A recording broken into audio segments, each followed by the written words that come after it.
Welcome back, Legends. If you're new here, make sure to hit that subscribe button and join the squad, because this channel is all about honest reviews, breakdowns, and tips for Asphalt Legends Unite.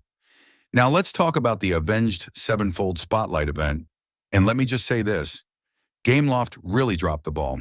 The hype, gone. The excitement, dead. And honestly, this doesn't even feel like a spotlight anymore. More like a flashlight running out of batteries. I get it. Some of you might not like hearing this. Maybe you love this game too much to see the flaws. But hey, somebody's got to say it, right? So buckle up, because we're breaking this one down stage by stage. Event breakdown. So the event is running for 21 days total. Sounds solid on paper. But here's the first shocker. There's no event pass this time. And weirdly enough, that's actually a good thing.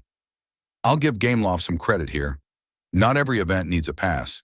But as I said before, a pass alone doesn't define a spotlight.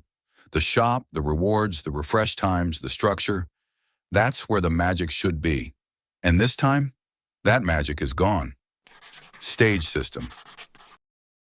The stage system feels less like a spotlight and more like your run-of-the-mill special event.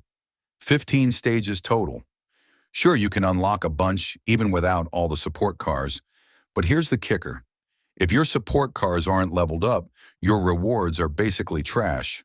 Like, why grind your life away for scraps? And unlike the classic spotlights, there's no infinite token grind. That alone kills half the fun. Imagine if a music festival told you, yeah, you can come in, but no music, no food, and no bathrooms. That's how this feels. Music and collaboration. Speaking of music, where's Avenged Sevenfold's tracks? Remember earlier this year when the collab dropped and we actually got some amazing songs in the game? That was a vibe. It felt like a real crossover. But this time, nothing. And for fans of the band, that's a stab in the heart. I mean, how do you call it an Avenged Sevenfold Spotlight without a single track from them? It's like throwing a Super Bowl party and forgetting the wings. Just wrong. Rewards. All right, let's talk rewards. On the bright side, you can snag a free Kepler Motion decal and the 004C key. Sounds great, right? But hold on. You've got to reach stage 10 and have your 004C fully maxed. Otherwise, no key for you. Basically, free, but not really free. Classic Gameloft move. Event shop. Now the shop. This is where the spotlight should shine. But nope. Why is the credit to token exchange so stingy? And sometimes it's not even credits. You're forced to use a ton of blue tokens. Like, who thought that was a good idea? Then there's the refresh system. 1 free refresh per day? Cool, that's fine.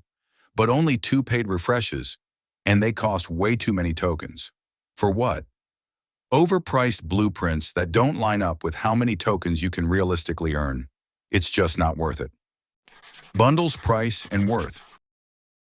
Okay, let's talk now about the bundles. Their price and whether they're worth it. First off, credit where it's due. Thanks to Gameloft for at least giving us some free blueprints for the featured cars through a relay pack. That's a solid move. Totally free, and I'll take it. But then we get to the paid options. There's the A7X Spotlight Legendary Relay Pack, priced at 20 bucks. On paper, it gives you all the support car blueprints, with the main highlight being 70 blueprints for the Ford Shelby Super Snake. Sounds tempting, right? But here's the catch. That same car is already available in the Gauntlet shop, where you can grab the blueprints for free with Gauntlet tokens. Plus, the car isn't even a high-end A-class ride. So $20 for this pack? Not worth it. Then there's the Glickenhaus 004CXL pack. Also $20. This one gives you the car key, some credits, and VIP points. But let's be real. That's a D-class car. Paying 20 bucks for a D-class key? Hard pass. And finally, we've got the Avenged Sevenfold decal pack for $15. It comes with some blue tokens, credits, VIP points, and all 4 Avenged Sevenfold themed support car decals. I'll admit, the decals do look nice. Customization is always cool, But will you really use these cars much in events or multiplayer? Probably not. So while $15 might be okay if you're a hardcore Avenged Sevenfold fan and just want the cosmetics, overall the value isn't there either. Personally, I wouldn't recommend it. So yeah, the free relay pack is a nice touch, but the paid bundles? Overpriced across the board. Conclusion. Now I know what some people will say.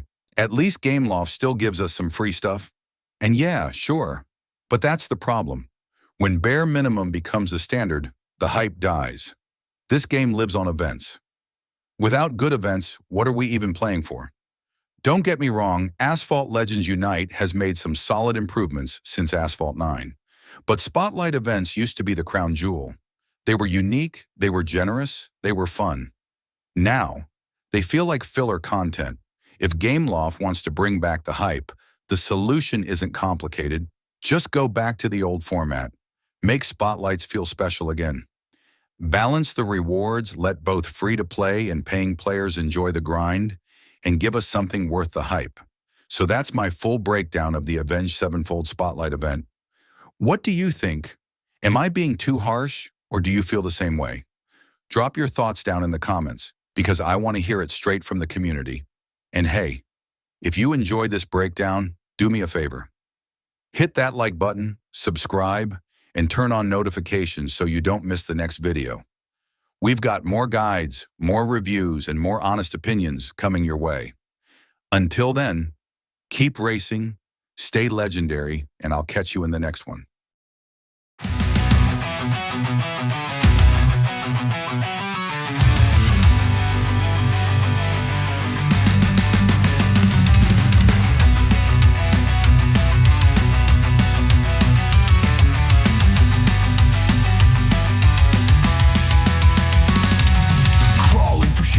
Fighting the air, a scream in the void, no one to care. Time stands still, teeth clenched tight. The abyss calls me into the night.